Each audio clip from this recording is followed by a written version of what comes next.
Je suis le pasteur Nathan Nmalou, pour ceux qui n'étaient pas avec nous au début.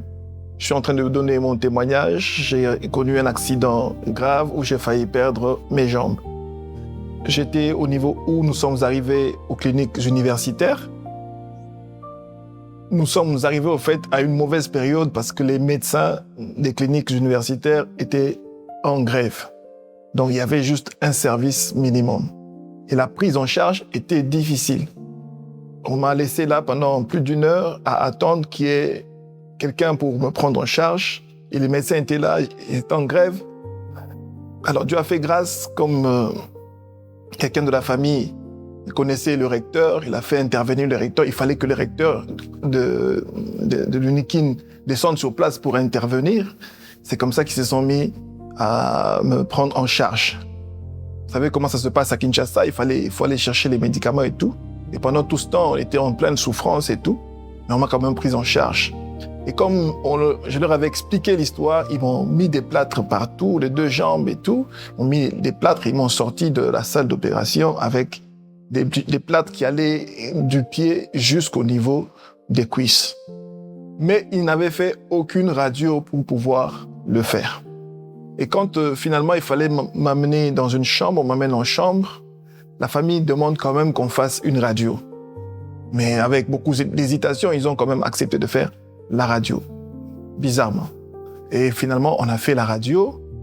Et quand on a fait la radio, c'est là que j'appelle cette partie un premier miracle. C'est que ils ont regardé, où eux se disaient que les os avaient des problèmes partout, mais aucun os n'était brisé.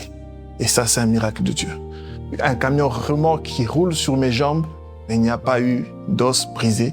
Il y a juste eu un os au niveau du genou qui s'est déplacé. Et c'est juste ça qui s'est passé.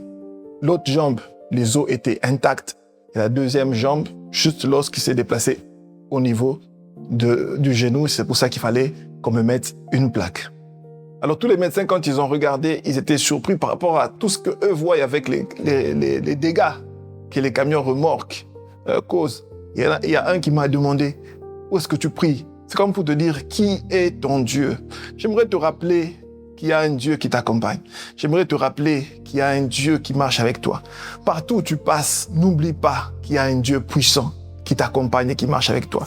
Quand tu te regardes, quand tu regardes ta vie, quand tu regardes ce que tu es devenu, quand tu regardes ce que Dieu fait, peut-être que toi tu entends te dire c'est normal, mais ce qui est vrai, c'est que Dieu manifeste sa grandeur et sa puissance dans nos vies. Regardez même dans les petites choses ou dans les grandes choses qu'il accomplit dans nos vies, Dieu fait des choses qui nous étonnent et Dieu continue à le faire. Nous étions là, les médecins étaient surpris de voir ça comme dégâts que le camion remorque avait juste causé et on a béni le Seigneur pour ça. J'aimerais juste ouvrir une parenthèse pour dire à quelqu'un que Dieu fait toujours des choses pour te rassurer qu'il est présent dans ta vie, pour te rassurer qu'il est avec toi. Même si les temps difficiles ne sont pas encore à la fin, votre désert n'est pas encore fini. Mais regarde bien, il y a des choses que Dieu fait chaque jour pour te rassurer qu'il est avec toi, pour te rassurer qu'il est présent, pour te rassurer qu'il est capable. Le peuple d'Israël, peut-être qu'il voulait sortir du désert. Il se disait non, on doit sortir du désert parce que les gens, pour qu'ils voient la main de Dieu, c'est que sa souffrance s'arrête. On doit sortir du désert. Mais regardez ce que Dieu faisait avec eux. La manne tombait du ciel. Ça, c'était quelque chose de grand. Les cailles tombaient du ciel. C'était quelque chose de grand. En dehors de ça, l'eau a coulé du rocher pour eux. Ils ont vu la mer rouge. Ils ont vu des miracles, des choses qu'on ne peut pas voir en temps normal. Ils ont vu la colonne de nuée les accompagner. Pendant le jour, quand il fait chaud, il y a une colonne de nuée qui les protège contre la chaleur. Quand il fait froid, la nuit, il y a la colonne de feu qui les réchauffe. Ça, c'est l'amour de Dieu. Ça, c'est la présence de Dieu qui nous accompagne pendant que nous traversons le désert. N'oubliez jamais cela. N'oubliez jamais cela. Des fois même, quand ils sont sortis du désert, regardez, ces choses se sont arrêtées. Il y a des choses que Dieu ne permet que pendant que nous passons par des temps difficiles. Et soyons attentifs, soyons sensibles à ce que Dieu est en train de faire dans nos vies. Alors, il y a eu des miracles qui se sont passés comme ça, où Dieu s'est manifesté, où Dieu se glorifiait pendant le temps que nous avons passé à l'hôpital. On est entré à l'hôpital, on a trouvé un monsieur, je crois, pendant que nous on se préoccupait pour partir de l'hôpital et tout. Sa femme nous dit, non, mais vous n'avez que un mois, juste quelques jours.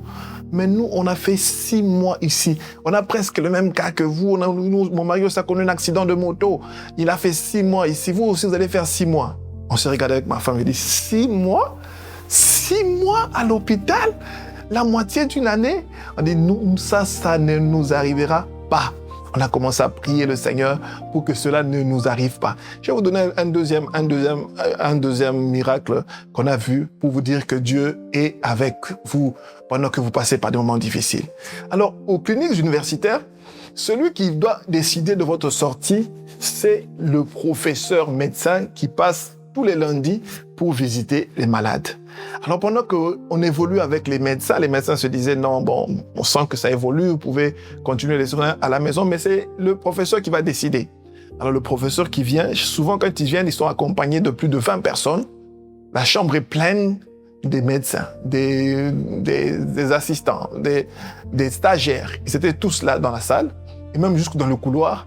On lui explique le cas, il dit non, il a encore du temps, qu'il reste ici. D'ailleurs, il va passer les fêtes ici. C'est tout ce que nous, on ne voulait pas, parce que l'accident, c'était au mois d'octobre. On se disait, avant les fêtes de fin d'année, nous, on doit partir de l'hôpital. C'était notre prière. Alors, quand le professeur est sorti, on est resté abattus avec ma femme. Je dis, on va passer les fêtes ici. Il y a la dame qui nous a dit 6 mois.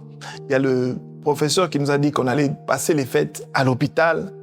Ça nous avait abattus. Parce que on se disait, avec tout ce qu'on vivait là-bas, 6 mois à l'hôpital, non, c'était compliqué. Je vais ouvrir une petite parenthèse pour dire que notre chambre donnait sur... on était en face des soins intensifs. Donc, tous les jours, on entendait des pleurs, des gens qui criaient, qui perdaient des membres de leur famille. C'était traumatisant et c'était compliqué de rester dans cette ambiance-là. À l'hôpital, il y a d'autres hôpitaux où j'étais, je ne vais pas minimiser les cliniques. Vous êtes dans votre chambre, vous êtes tranquille et tout, mais là, vous entendez du bruit, vous entendez des gens qui meurent chaque jour sur le couloir et tout. C'est traumatisant. Et on est là, on se dit 6 mois encore dans ces souffrances, 6 mois encore à se regarder comme ça. On a essayé d'accepter cette information-là. Mais on s'est dit non, on va prier le Seigneur. On s'est mis à prier le Seigneur. Cette dame l'avait dit 6 mois. Le médecin, le professeur a dit, vous allez passer les fêtes là-bas. Mais nous, on a invoqué Dieu. C'était un lundi. Le mercredi, qu'est-ce qui se passe? C'est un médecin qui vient avec 2 ou 3 stagiaires. Ils se mettent à discuter, dit au stagiaire, est-ce que tu peux nous expliquer le cas de monsieur Nathan? Le stagiaire se met à expliquer et puis il finit par dire, le patient veut rentrer chez lui. Alors le médecin dit, oh, donc toi, tout ce que tu as retenu de monsieur Nathan, c'est qu'il veut rentrer chez lui. Il dit, oui, il veut rentrer chez lui. Oh, ok. Et la conclusion pour toi, c'est quoi? Le patient peut rentrer chez lui. Le médecin s'est mis à rigoler. Et puis il m'a regardé. Après, il est parti. 1 heure après, il est revenu, m'a dit, on te libère, tu peux partir. Vous voyez, quand le professeur avait dit non, mais c'est un stagiaire qui vient nous aider pour sortir. Ça, c'est Dieu qui intervient quand on lui fait confiance. Faites confiance au Seigneur pendant les temps difficiles, pendant les temps compliqués. C'était pas facile ce qu'on vivait à l'hôpital, mais Dieu nous montrait sa main régulièrement, chaque fois. Il nous montrait sa main. Chaque fois, il intervenait. Il y avait des petits cas compliqués qui pouvaient surgir. Le Seigneur était là pour nous manifester sa main. C'est vrai, quand tu passes par des temps, c'est pour ça que je voudrais dire à quelqu'un, quand tu y as la capacité de prier, prie. Quand tu as la capacité de chercher Dieu, cherche Dieu. Parce que je vous assure que pendant, je crois, plus d'1 mois, je n'arrivais pas du tout à me concentrer pour élever même une prière à Dieu. C'était compliqué. Au point où je disais à ma femme, cherche tel verset, cherche tel autre verset, on cherche tous les versets qui concernent la guérison, on cherche tous les versets qui concernent la paix, tu vas commencer à me les lire. Et puis après, j'ai commencé à regarder à la télévision, on a commencé à faire des prières de déclaration, on a commencé à faire des prières, on a dû refuser cette histoire de 6 mois, on a dû dire non à cette affaire de passer les fêtes là-bas. On s'était d'abord dit, on va prier. Quand le professeur a parlé, on s'est dit, on va prier pour dire merci Seigneur, parce que c'est toi qui le veux, ainsi. Et puis pendant qu'on priait, la prière a changé. On a dit, Seigneur, nous, on ne veut pas. On est tes enfants. Bien-aimé, tu dois connaître le Dieu avec qui tu marches. Tu dois connaître le Dieu que tu pries tous les jours. Quand tu t'attaches à Dieu, pour que ta prière soit efficace, tu dois connaître qui il est pour que tes prières soit exaucée. On dit, Seigneur, on est tes enfants. Nous, on veut passer les fêtes chez nous, à la maison. On veut aller à la maison, fêter les fêtes. On ne peut pas fêter les fêtes ici. Impossible. Comment, si ça ne sera même pas une fête? Alors on a dit, Seigneur, nous on veut partir d'ici. Seigneur, nous on doit partir d'ici.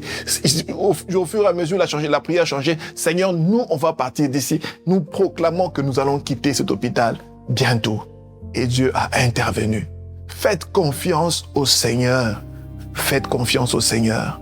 Marchez avec lui et Dieu vous conduira, Dieu vous montrera sa main et sa gloire. Dieu écoute la prière. Quand vous l'appelez, il écoute. Quand Dieu te répond, il sait. Il savait qu'il devait me garder dans cette situation pendant un temps.